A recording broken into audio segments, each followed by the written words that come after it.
Hello दोस्तों, हमारे channel study रूप में आप सभी का बहुत बहुत स्वागत है। आज के इस वीडियो में हम 15 अक्टूबर से 31 अक्टूबर तक के महत्वपूर्ण करंट अफेयर पर चर्चा करेंगे। तो चलिए स्टार्ट करते हैं। सबसे पहला प्रश्न है, हाल ही में किस राज्य द्वारा स्मार्ट ब्लैक बोर्ड योजना की शुरुआत की गई? इसमें 4 ऑप्शन दिए गए हैं। पहला ऑप्शन है महाराष्ट्र, दूसरा ऑप्शन है कर्नाटक, तीसरा ऑप्शन है तमिलनाडु, चौथा ऑप्शन है केरल। तो इसका सही आंसर होगा ऑप्शन सी, तमिलनाडु। तमिलनाडु राज्य के द्वारा स्मार्ट ब्लैक बोर्ड योजना की शुरुआत की गई। अगला प्रश्न है, किस राज्य में जुरासिक पार्क बनाया जाएगा? इसमें पहला ऑप्शन दिया गया है हरियाणा, दूसरा ऑप्शन है मध्य प्रदेश, तीसरा ऑप्शन है महाराष्ट्र, चौथा ऑप्शन है असम। तो इसका सही आंसर होगा ऑप्शन बी, मध्य प्रदेश। मध्य प्रदेश राज्य में धार जिले में डायनासोर के अंडे, हड्डियाँ, दांत और नेस्टिंग साइट्स प्राप्त हुए हैं। इस कारण यहाँ पर मध्य प्रदेश में जुरासिक पार्क बनाया जाएगा। अगर हम भारत के पहले डायनासोर म्यूजियम की बात करें तो वह गुजरात राज्य के महिसागर जिले में स्थित है। अब हम अगला प्रश्न देखते हैं, हाल ही में अंतर्राष्ट्रीय श्रम संगठन के संचालक मंडल के नए अध्यक्ष किन्हें नियुक्त किया गया है? इसमें पहला ऑप्शन दिया गया है महेश तिवारी, ऑप्शन बी है मुकेश शर्मा, ऑप्शन सी है संजय मुखर्जी, ऑप्शन डी है अपूर्व चंद्र। तो इसका सही आंसर होगा ऑप्शन डी, अपूर्व चंद्र। 35 वर्ष के पश्चात अंतर्राष्ट्रीय श्रम संगठन के संचालक मंडल की अध्यक्षता भारत को प्राप्त हुई है और भारत के श्रम एवं रोजगार सचिव अपूर्व चंद्र को संचालन मंडल के नए अध्यक्ष के रूप में नियुक्त किया गया है। अगला प्रश्न है, भारत का पहला मल्टी मॉडल लॉजिस्टिक पार्क किस राज्य में बनाया गया है? ऑप्शन ए है बिहार, ऑप्शन बी है मेघालय, ऑप्शन सी है असम, ऑप्शन डी है मध्य प्रदेश। तो इसका सही आंसर होगा ऑप्शन सी, असम। भारतमाला परियोजना के अंतर्गत भारत का पहला multi modal logistic park Assam राज्य में बनाया गया है और इस लॉजिस्टिक पार्क को सड़क, रेल, जल एवं हवाई यातायात से सीधे जोड़ा जाएगा और साथ ही इसके जुड़ने से अर्थव्यवस्था और पर्यटन को बढ़ावा मिलेगा। अगला प्रश्न है, द एशिया पावर इंडेक्स 2020 में भारत को कौन सा स्थान प्राप्त हुआ है? इसमें 4 ऑप्शन दिए गए हैं। ऑप्शन ए है चौथा, ऑप्शन बी है पहला, ऑप्शन सी है पाँचवा, ऑप्शन डी है आठवां। तो इसका सही आंसर होगा ऑप्शन ए, चौथा। The Asia power index Asia के देशों के मध्य शक्ति आकलन हेतु एक प्रकार की सूचकांक है जिसमें एशिया के 26 देशों को इसमें शामिल किया गया है और इसमें भारत को चौथा स्थान प्राप्त हुआ है। अगला प्रश्न है, फेस स्कैन करने वाला पहला देश कौन सा है? इसमें ऑप्शन ए है स्विट्जरलैंड, ऑप्शन बी है नॉर्वे, ऑप्शन सी है सिंगापुर, ऑप्शन डी है डेनमार्क। तो इसका सही आंसर होगा ऑप्शन सी, सिंगापुर। सिंगापुर अपनी राष्ट्रीय आईडी कार्ड योजना के तहत फेस स्कैन कर चेहरे का सत्यापन करने वाला विश्व का पहला देश है। इसके बाद अगला प्रश्न है, हाल ही में डॉक्टर जयंत माधव का निधन हुआ, वह किस क्षेत्र से संबंधित थे? ऑप्शन ए है चिकित्सा, ऑप्शन बी है खगोल शास्त्र, ऑप्शन सी है अर्थशास्त्र, ऑप्शन डी है समाजशास्त्र। तो इसका सही आंसर होगा ऑप्शन सी, अर्थशास्त्र। अगला प्रश्न है, पर्यटन मंत्रालय द्वारा जारी भारतीय पर्यटन सांख्यिकी के अनुसार देश में सर्वाधिक पर्यटकों को आकर्षित करने वाला राज्य कौन सा है? ऑप्शन ए है मध्य प्रदेश, ऑप्शन बी है असम, ऑप्शन सी है केरल, ऑप्शन डी है उत्तर प्रदेश। तो इसका सही आंसर होगा ऑप्शन डी, उत्तर प्रदेश। अगला प्रश्न है, हाल ही में भारत और किस देश के मध्य अंतर्राष्ट्रीय नागरिक उड्डयन सेवा को प्रोत्साहन देने के लिए एयर बबल समझौता किया गया? ऑप्शन ए है म्यांमार, ऑप्शन बी है सिंगापुर, ऑप्शन सी है श्रीलंका, ऑप्शन डी है बांग्लादेश। तो इसका सही आंसर होगा ऑप्शन डी, बांग्लादेश। अगला प्रश्न है, केंद्रीय स्वास्थ्य एवं परिवार कल्याण मंत्रालय एवं संयुक्त राष्ट्र बाल कोष यूनिसेफ की पहल एनीमिया मुक्त भारत कार्यक्रम में शीर्ष स्थान किस राज्य को प्राप्त हुआ? ऑप्शन ए है हरियाणा को, ऑप्शन बी है मध्य प्रदेश को, ऑप्शन सी है छत्तीसगढ़ को, ऑप्शन डी है केरल को। तो इसका सही आंसर होगा ऑप्शन ए, हरियाणा राज्य को। अगला प्रश्न है, मालाबार युद्धाभ्यास भारत, जापान, अमेरिका और किस देश के द्वारा किया जाएगा? ऑप्शन ए है दक्षिण अफ्रीका, ऑप्शन बी है ऑस्ट्रेलिया, ऑप्शन सी है बांग्लादेश, ऑप्शन डी है इंग्लैंड। तो इसका सही आंसर होगा ऑस्ट्रेलिया। मालाबार युद्धाभ्यास 4 देशों के मध्य किया जाएगा जिसमें भारत, जापान, अमेरिका और ऑस्ट्रेलिया देश शामिल होंगे। यह युद्धाभ्यास अरब सागर में किया जाएगा। इस युद्धाभ्यास का मुख्य उद्देश्य नौसेना के बीच मैत्रीपूर्ण समन्वय और सहयोग प्रदान करने के लिए किया जाएगा। अगला प्रश्न है, भारतीय बैंक संघ के नए अध्यक्ष किसे नियुक्त किया गया है? ऑप्शन ए है माधव गर्ग, ऑप्शन बी है जयंत कुमार, ऑप्शन सी है राज किरण रॉय, ऑप्शन डी है राजेश मल्होत्रा। तो इसका सही आंसर होगा ऑप्शन सी राज किरण रॉय। अगला प्रश्न है, हाल ही में किस भारतीय महिला को wild life photographer of the year award मिला? ऑप्शन ए है भारती रॉय, ऑप्शन बी है पायल शर्मा, ऑप्शन सी है मनु पाठक, ऑप्शन डी है ऐश्वर्या श्रीधर। तो इसका सही आंसर होगा ऑप्शन डी ऐश्वर्या श्रीधर। हाल ही में ऐश्वर्या श्रीधर को wild life photographer of the year पुरस्कार प्रदान किया गया। यह पुरस्कार प्राप्त करने वाली यह पहली भारतीय महिला हैं। अगला प्रश्न है, हाल ही में किस राज्य सरकार द्वारा जल परीक्षण हेतु मोबाइल वैन सेवा की शुरुआत की गई? ऑप्शन ए है झारखंड, ऑप्शन बी है केरल, ऑप्शन सी है गुजरात, ऑप्शन डी है हरियाणा। तो इसका सही आंसर होगा ऑप्शन डी हरियाणा।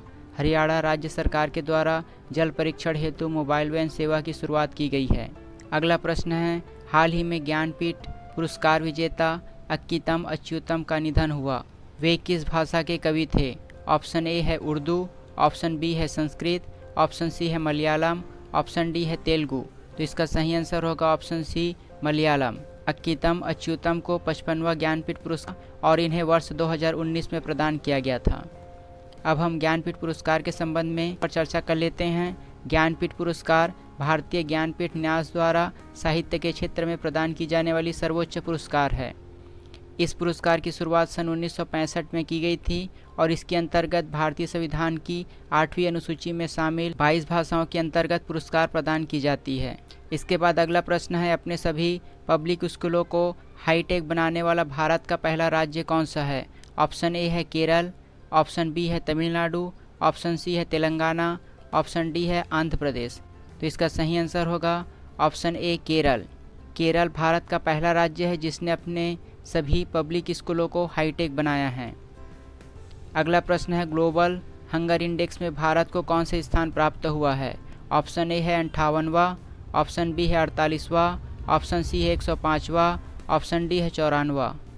तो इसका सही आंसर होगा ऑप्शन डी 94वें स्थान प्राप्त हुआ है भारत को ग्लोबल हंगर इंडेक्स 2020 में। ग्लोबल हंगर इंडेक्स के अंतर्गत भारत को 94वें स्थान प्राप्त हुआ है और इस रिपोर्ट के अनुसार भारत भुखमरी में गंभीर श्रेणी के अंतर्गत आता है।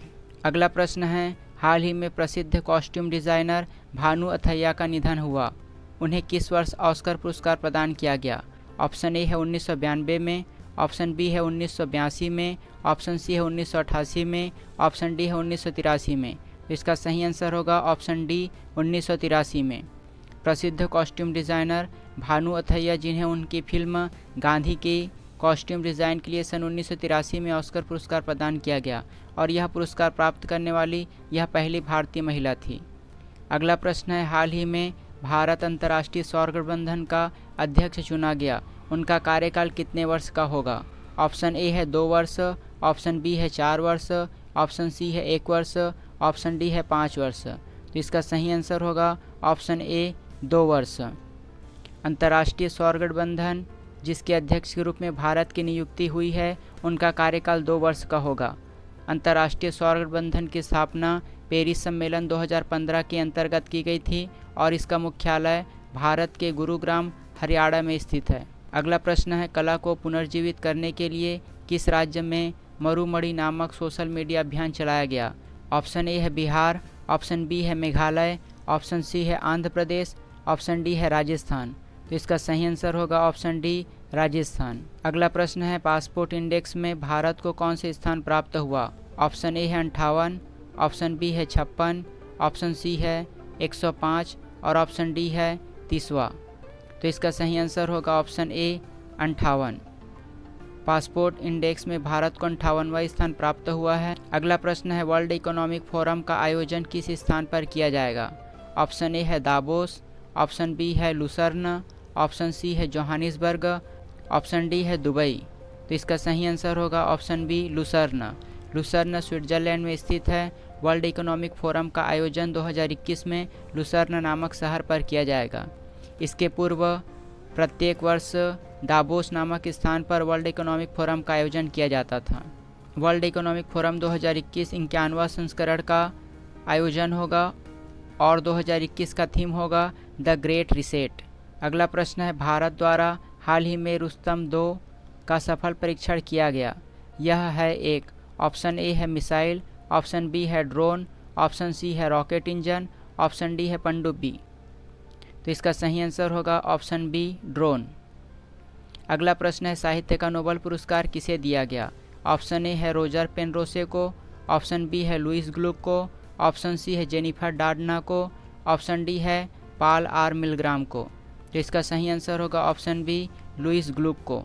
इस वर्ष साहित्य का नोबेल पुरस्कार 2020 अमेरिका के लुइस ग्लुक को प्रदान किया गया और उन्हें उनकी काव्य शैली के लिए यह पुरस्कार प्रदान किया गया। अगला प्रश्न है, अंतर्राष्ट्रीय गरीबी उन्मूलन दिवस कब मनाया जाता है। ऑप्शन ए है 10 अक्टूबर, ऑप्शन बी है 18 अक्टूबर, ऑप्शन सी है 15 अक्टूबर, ऑप्शन डी है 17 अक्टूबर। तो इसका सही आंसर होगा ऑप्शन डी 17 अक्टूबर। अंतर्राष्ट्रीय गरीबी उन्मूलन दिवस प्रतिवर्ष 17 अक्टूबर को मनाया जाता है। अगला प्रश्न है, भारतीय सेना और किस राज्य की पुलिस के मध्य संयुक्त आतंकरोधी अभ्यास सुरक्षा कवच का आयोजन किया गया। ऑप्शन ए है महाराष्ट्र, ऑप्शन बी है केरल, ऑप्शन सी है गुजरात, ऑप्शन डी है पंजाब। तो इसका सही आंसर होगा ऑप्शन ए महाराष्ट्र। भारतीय सेना और महाराष्ट्र राज्य की पुलिस के मध्य संयुक्त आतंकरोधी अभ्यास सुरक्षा कवच का आयोजन किया गया। अगला प्रश्न है, यूनेस्को में भारत के स्थायी प्रतिनिधि के रूप में किन्हें नियुक्त किया गया। ऑप्शन ए है मनोज मुखर्जी, ऑप्शन बी है हेमंत कुमार, ऑप्शन सी है रिया टंडन, ऑप्शन डी है विशाल वी शर्मा। इसका सही आंसर होगा option D Vishal V Sharma. UNESCO में भारत के स्थायी सदस्य के रूप में विशाल वी शर्मा की नियुक्ति की गई।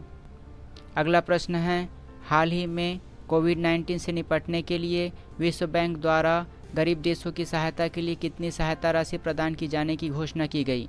ऑप्शन ए है 15 बिलियन डॉलर, ऑप्शन बी है 25 बिलियन डॉलर, ऑप्शन सी है 50 बिलियन डॉलर, ऑप्शन डी है 10 बिलियन डॉलर। तो इसका सही आंसर होगा ऑप्शन बी 25 बिलियन डॉलर। हाल ही में विश्व बैंक के द्वारा कोविड-19 से निपटने के लिए गरीब देशों की सहायता के लिए 25 बिलियन डॉलर सहायता राशि प्रदान करने की घोषणा की गई। अगला प्रश्न है, स्लिनेक्स किन 2 देशों के मध्य संयुक्त युद्धाभ्यास है। ऑप्शन ए है भारत और बांग्लादेश के मध्य, ऑप्शन बी है भारत और स्विट्जरलैंड के मध्य, ऑप्शन सी है भारत और श्रीलंका के मध्य, ऑप्शन डी है भारत और सिंगापुर के मध्य। तो इसका सही आंसर होगा ऑप्शन सी भारत और श्रीलंका के मध्य। अगला प्रश्न है, हाल ही में भारतीय नौसेना में पनडुब्बी रोधी INS कावारत्ती को शामिल किया गया। इनका निर्माण किसके द्वारा किया गया। ऑप्शन ए है Cochin shipyard limited, option B है garden reach ship builders and engineers Kolkata, option C है Hindustan shipyard limited, option D है एन्नोर पोर्ट लिमिटेड। तो इसका सही आंसर होगा option B garden reach ship builders and engineers Kolkata. अगला प्रश्न है, भारत ने विकास परियोजना के अंतर्गत मध्य एशिया के लिए लाइन ऑफ क्रेडिट का कितना विस्तार करने का निर्णय लिया है। ऑप्शन ए है 1.5 बिलियन अमेरिकी डॉलर, ऑप्शन बी है 2 बिलियन अमेरिकी डॉलर, 3 बिलियन अमेरिकी डॉलर और ऑप्शन डी है 1 बिलियन अमेरिकी डॉलर। तो इसका सही आंसर होगा ऑप्शन डी 1 बिलियन अमेरिकी डॉलर। अगला प्रश्न है, निम्नलिखित में से किसके द्वारा इंटरनेट के लिए सिक्योर एप्लीकेशन नामक एक संदेश अनुप्रयोग विकसित किया गया। ऑप्शन ए है DRDO, ऑप्शन बी है इसरो, ऑप्शन सी है भारतीय सेना, ऑप्शन डी है प्रादेशिक सेना। तो इसका सही आंसर होगा ऑप्शन सी भारतीय सेना। भारतीय सेना के द्वारा इंटरनेट के माध्यम से उपयोग की जाने वाली एक सिक्योर एप्लीकेशन नामक संदेश अनुप्रयोग विकसित की गई है। यह एक प्रकार की साधारण मैसेजिंग एप्लीकेशन है और इसमें जो एंड्रॉयड प्लेटफॉर्म के माध्यम से एंड टू एंड सुरक्षित वॉइस, टेक्स्ट और वीडियो कॉलिंग का समर्थन करेगी। अगला प्रश्न है, इसरो द्वारा किस उपग्रह का प्रक्षेपण किया जाएगा। ऑप्शन ए है ASOS-X, ऑप्शन बी है EOS-1, ऑप्शन सी है LVX-2, ऑप्शन डी है PVS-1। तो इसका सही आंसर होगा ऑप्शन बी EOS-1। भारतीय अंतरिक्ष अनुसंधान संगठन इसरो के द्वारा 7 नवंबर को PSLV-C49 प्रक्षेपण यान के माध्यम से प्राथमिक उपग्रह के रूप में अर्थ ऑब्जर्वेशन सैटेलाइट EOS-1 और 9 कस्टमर सैटेलाइट का प्रक्षेपण किया जाएगा।